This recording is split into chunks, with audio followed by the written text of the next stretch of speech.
주님께서 말씀하시기를 하나님의 나라는 마치 한 사람이 땅에 씨를 뿌려 놓은 것과 같으니 그가 밤낮 자고 깨고 하는 중에 그 씨가 싹이 나고 자라나지만 어떻게 그리 되는지 모르는 것과 같으니라. 이는 땅이 그 열매를 맺기 때문이니 처음에는 싹이 나고 다음에는 이삭이요 그 후에는 이삭 안에 곡식이 가득하게 되느니라. 그러나 열매가 맺으면 그가 즉시 낯을 대나니 이는 추수할 때가 왔기 때문이라 하시니라. 아멘. 오늘 이 짧은 말씀 저희들이 한번 생각을 하고 이 말씀 속에서 하나님 아버지께서 예수 그리스도를 통하여 우리에게 무엇을 가르치시고 우리가 어떻게 남은 삶을 살아가야 하는지를 그 지침을 받아보도록 하겠습니다. 예수님께서 하나님 나라 이야기를 하실 때에는 우리가 말하는 눈에 보이는 경계선이 있는 각 나라와 같은 그러한 나라를 이야기하시는 게 아닙니다. 예수님께서 하나님 나라라고 하실 때는 이 세상 마지막까지 사람들의 영혼에서 일어나는 이야기를 말합니다. 사람의 영혼을 하나님이 자기의 나라의 백성 한 사람 한 사람으로 삼고서 그 영혼의 하나님이 왕으로서 계시면서 그 사람의 영혼부터 왕의 말씀에 순종하게 바꿔놓습니다. 그러니 그 사람의 영혼에 하나님의 나라가 들어와 있는 것입니다. 그 다음에는 이 왕이 그 영혼을 보호해주고 사탄과 그의 악한 영들이 우리의 생각까지 괴롭히려 할 때 막아주고 또 성령을 통하여서 그 영혼 속에서 많은 생각들을 올바로 할 수 있도록 밝혀 가르쳐 주기도 합니다. 그때 쓰이는 도구가 성경 말씀입니다. 그러니 하나님 나라는 성경 말씀을 떠나서는 생각할 수가 없고 사람의 영혼을 떠나서는 생각할 수가 없습니다. 그리고 또 이 왕이 각각 개인 영혼의 아버지로 계셔서 필요한 것을 사랑하는 마음으로 다 주십니다. 거저 주십니다. 사람의 부모도 자녀들이 원하는 것을 자기가 능력이 있는 대로 해주고 싶어 합니다.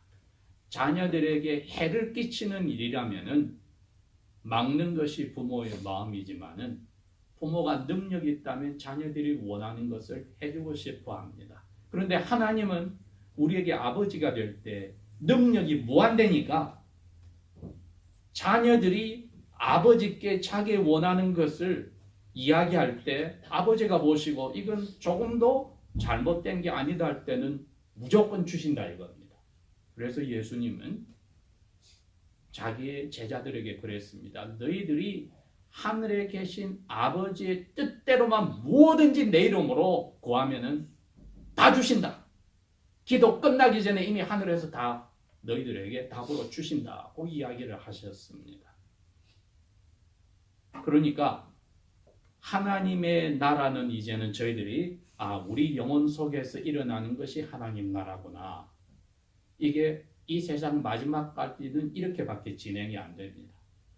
단 개개인 한 사람 한 사람이 그리스도인으로 살아나가면은 다른 사람 눈에는 하나님 나라는 안 보이지만 하나님 나라가 무엇이겠구나 짐작을 하게 합니다. 왜? 그 나라 시민의 모습을 보면 저 사람이 속해 있는 나라는 어떤 나라겠구나. 그 나라의 왕, 대통령은 어떤 사람이겠구나 짐작을 할 수 있다는 것이지요. 예수님께서 그런 하나님의 나라의 이야기를 할 때는 꼭 비유로서만 이야기를 하셔서 예수님이 다시 설명을 붙이기 전에는 사람들이 알지 못하게 하였습니다. 사람의 영혼에서 일어난 일을 누구도 알 수가 없으니까 하나님 나라가 그것을 밝혀주기 전에는 알 방법이 없습니다.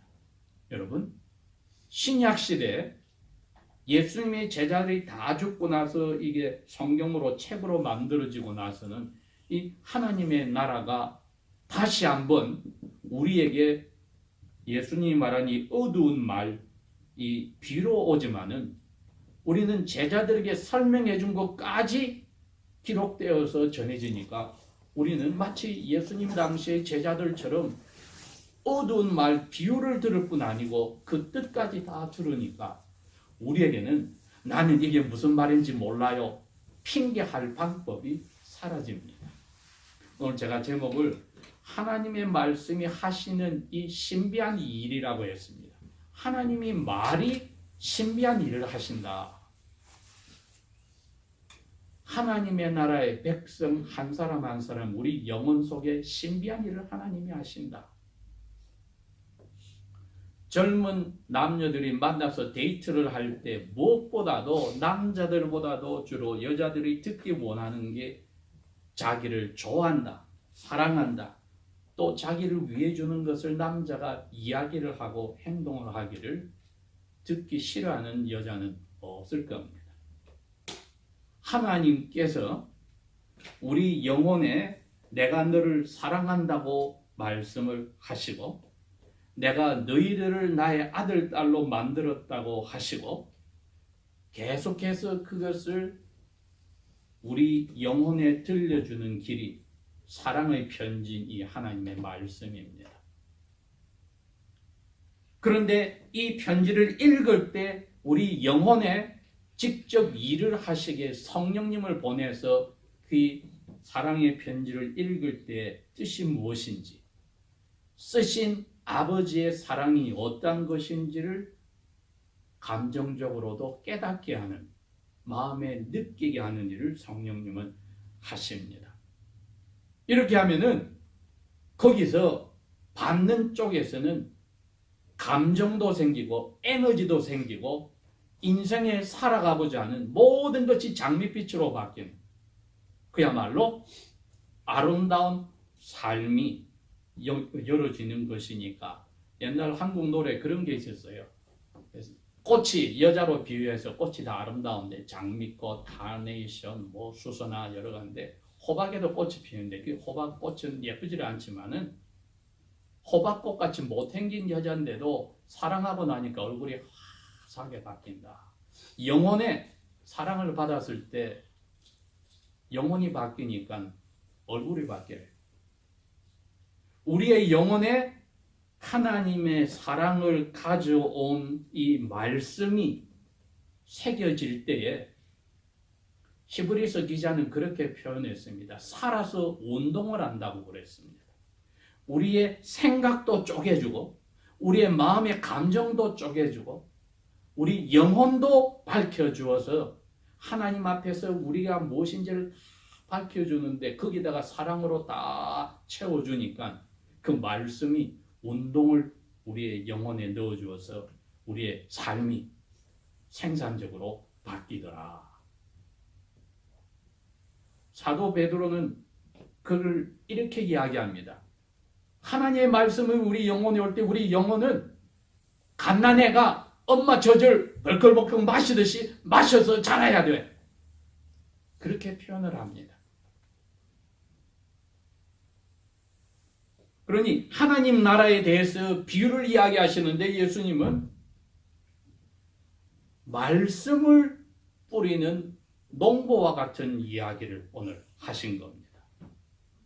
이 마가복음 4장 앞부분은 씨를 뿌리는 농부의 비유가 또 있습니다. 거기에 보니까 4가지 종류의 사람의 마음이 있었는데 맨 마지막에 있는 마음이 정직하고 깨닫는 선한 마음이었다. 그 마음의 씨가 떨어지니까 열매를 30배, 60배, 100배 맺게 되더라.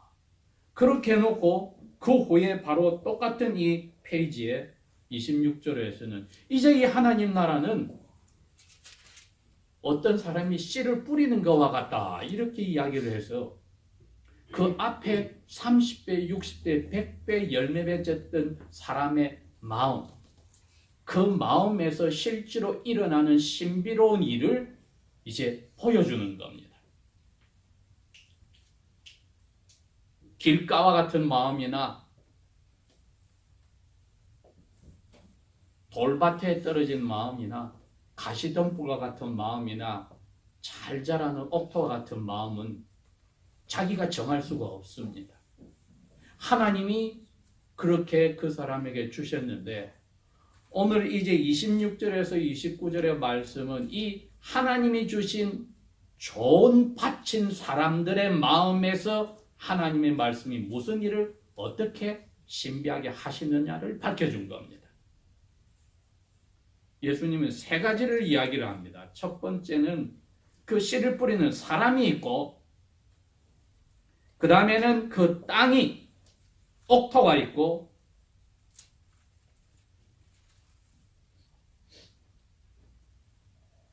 마지막으로는 그 옥토에 떨어지는 씨가 있었다. 그러니 30배, 60배, 100배의 열매를 맺는 옥토의 마음에서 일어나는 신비한 일은 떨어진 씨가 다 시작을 하더라. 농부가 누구인지는 지금 중요하지 않습니다. 떨어진 씨가 먼저 시작을 하더라. 하나님 나라의 백성의 영혼 속에서는 떨어진 씨가 먼저 시작을 합니다. 이 떨어진 씨는 예수님이 내 말이 씨라고 이야기를 했습니다. 그리고 내 말은 생명이라고 이야기를 했습니다. 그걸 넘어가서 내가 바로 말씀이라고 이야기를 하셔서 사람으로 오시기 전에 예수님은 하늘에서 아들 하나님 신으로 계시는데 그 많은 이름 중에 하나가 말씀이라는 이름을 가지고 있습니다. 그게 예수님의 이름입니다. 고유명사로. 그러니 우리가 예수님 입에서 말이 떨어져서 우리 귀를 통해서 영혼에 왔다. 혹은 눈으로 읽어서 우리 머리에 새겨지고 마음에 왔다면은 예수님이 생명력을 가진 씨로서 우리 영혼에 자리를 잡았다는 겁니다. 지금 그 이야기를 하시는 거예요.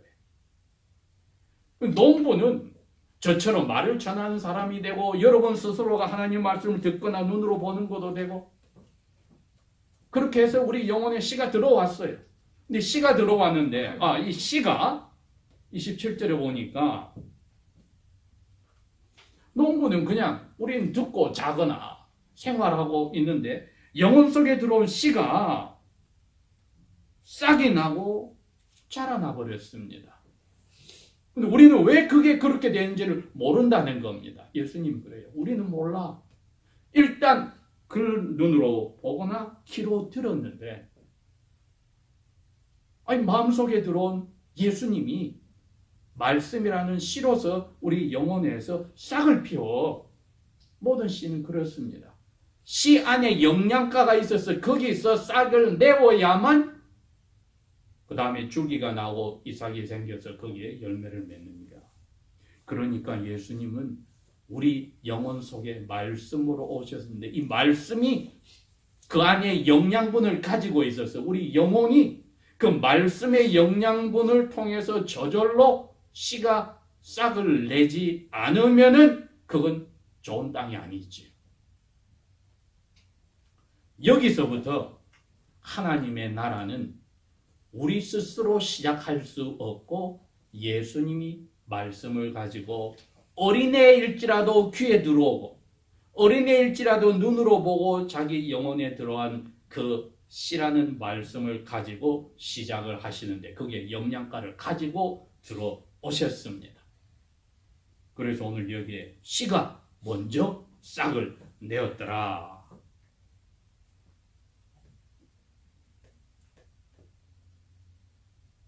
그랬는데 아침에 일어나서 밖에 또 나가고 논에 가고 밭에 가고 시간이 흘러야 됩니다. 시간이.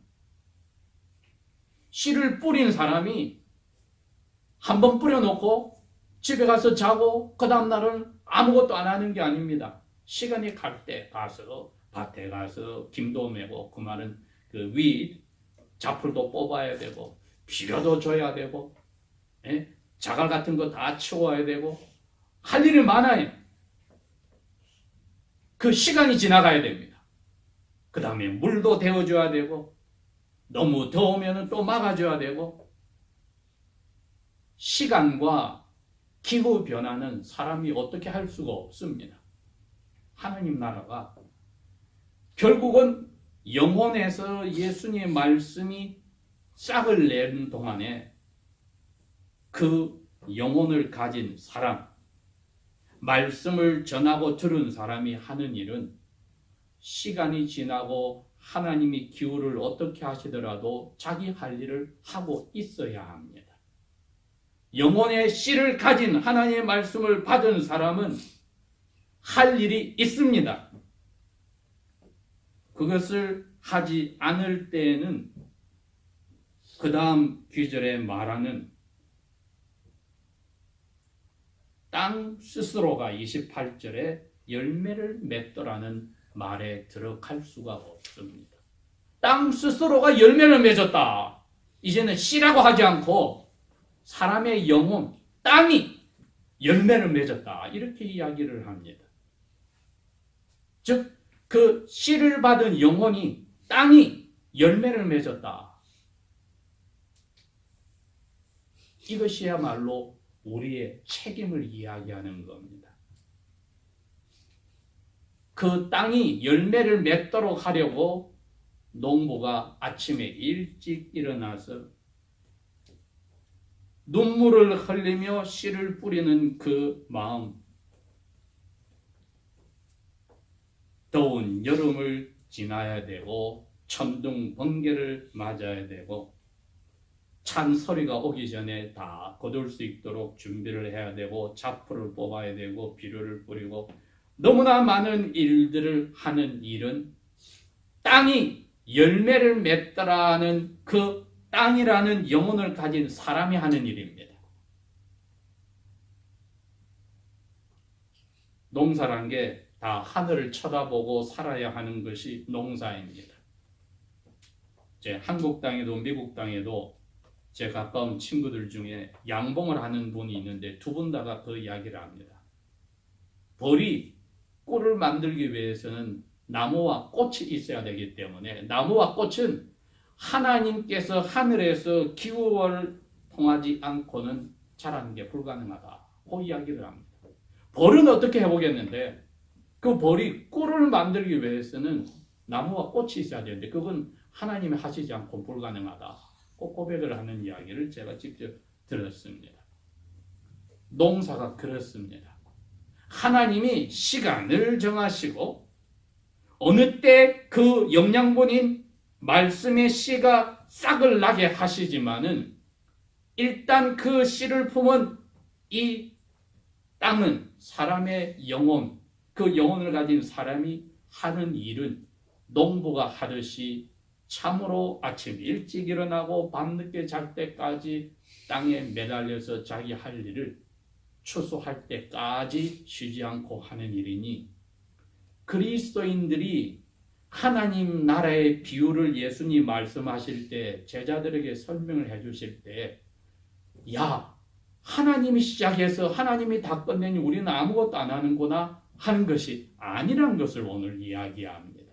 말씀을 받았다는 것이 받은 사람의 영혼이 그 영혼을 가진 사람의 생활에 얼마나 책임이 큰 것을 이야기합니다. 이것은 전제가 다 좋은 땅을 가진 사람이라는 그 전제 하에서 이야기를 합니다. 그래서 26절에서 29절은 바로 앞절에서 말한 네 가지 종류의 땅에 떨어진 씨에서 제일 마지막 땅, 정직하고 이해하는 선한 땅, 선한 마음을 가진 사람의 마음 속에서 일어나는 신비한 말씀이 하시는 일을 보여주는 것이지요.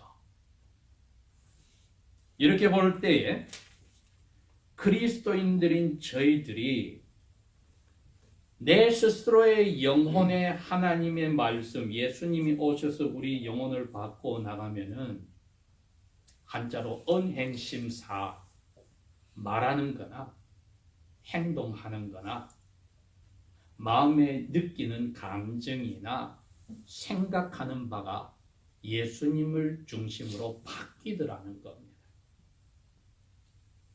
그러면 계획도 예수님은 나의 자리에서 어떻게 하실까 하고 나의 계획도 내 원하는 대로 세우지 않고 10여 년 전에 유행했던 그 WWJD What would Jesus do? 예수님께서 내 신발에 있다면 어떻게 하실까 하고 언행심사를 주님께서 어떻게 하셨을까를 생각하고 내가 거기에 맞춰가도록 사람이 바뀌는 겁니다. 이게 예수님과의 사랑에 빠진 호박꽃 같은 여자가 화사하게 영혼에서 남자의 사랑을 받아서 아름답게 바뀌듯이 우리의 더러운 영혼이 아름다운 주님을 닮아가게 바뀌는 일은 우리의 책임이더라. 이게 하나님 나라의 신비라고 오늘 성경은 밝혀주는 겁니다. 그렇다면 우리에게 떨어진 이 씨가 무슨 열매를 맺는 무슨 나무인지는 알고 거기에 맞춰서 농부가 그 땅에 추수 거둘 때까지 계획을 짜고 일을 해야 하듯이 우리가 주님께서 떨어뜨린 말씀이 예수님이 우리에게 오셔서 야 이게 사람이 사는 길이야고 밝혀주신 것 그걸 붙잡아야 되겠죠. 그래서 신약 성경 맨 처음에 27권의 책 중에 4권의 책이 예수님에 관한 책입니다. 예수님이 하신 우리를 위해서 주신 좋은 소식, 복음 마태, 마가, 누가, 요한 이 네 제자는 자기들의 관점에서 예수님의 멋진 사람 사는 방법을 4가지로 보여주었습니다. 4가지 색깔로. 그래서 우리가 이걸 다 가져서 점점 예수님을 알아갈수록 우리가 예수님을 닮아가게 바뀌게 되어 있습니다.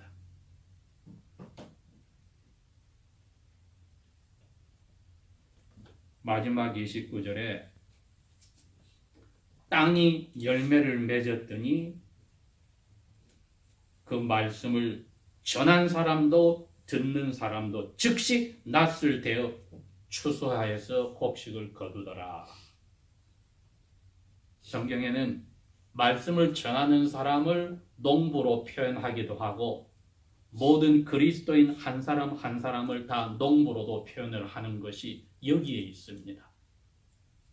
그 세월이 지나고 추수할 때까지의 말씀을 받고 심어준 그리스도인들과 말씀을 전하는 목자 모두가 다 농부처럼 열심히 어떻게 하면 예수님의 뜻을 정확하게 이해해서 이런 결정을 내릴 때 예수님은 어떤 식으로 내렸을까를 연구를 하고 이런 행동을 하기 전에 예수님은 이 자리에서 어떤 행동을 하셨을 거고 어떻게 대답을 하셨을 거고 어떻게 반응을 보이셨을 거고 자꾸 이 사복음서를 통해서 깨닫게 되면은 어느 순간에 나의 이 모든 노력이 예수님이 말한 한날 너희들이 나를 닮으려고 노력하고 고생하는 것은 한날에 충분해.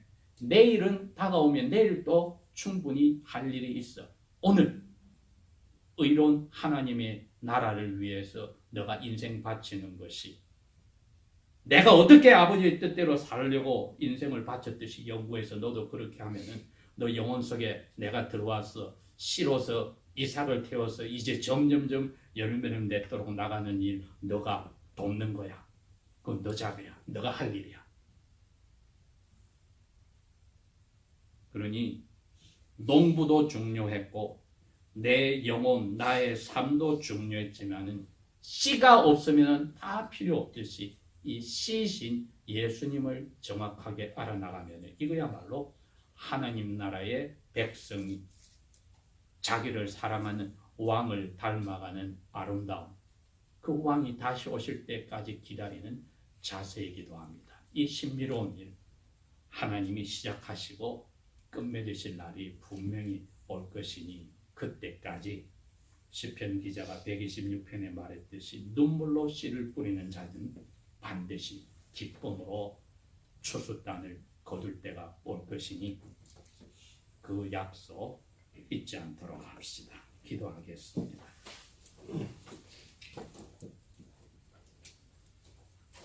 아버지 하나님, 우리 영혼의 아들 예수님이 말씀으로 오셔서 우리 영혼을 새롭게 싹을 피우는 아름다운 땅에서 열매 맺도록 이끌어 주심을 감사합니다.